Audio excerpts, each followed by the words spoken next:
after death. At least we don't know for certain, and we don't know in detail. So our hearts are often troubled. So we don't know what to do. We don't know how to cope with this loss. That was the situation of Jesus' disciples, as we find them today in the scripture reading. Jesus had told them of his imminent death, and it appears that their whole world was thrown into a state of turmoil, that they were filled with grief and fear and confusion. And as we heard, Jesus comforted them.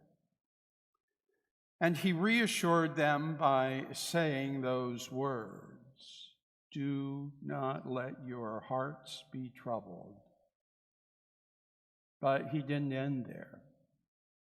The next sentence says, "Have trust in God, trust also in me." So, to put it another way, to paraphrase Jesus, he was saying, don't be afraid to trust an unknown future to an unknown God. Just trust in me. Now, we all know the things that make a house a home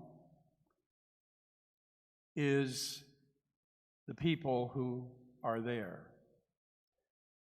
And I envision that Rick made his house very much a home, together with his wife and his family.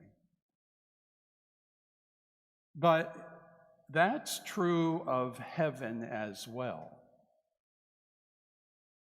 It is a home. And Jesus knew what heaven was like, and so he was able to say in that reading, "In my Father's house there are many dwelling places. If it were not so, I would have told you." I always take the first part of that, "In my Father's house there are many rooms," to mean that Jesus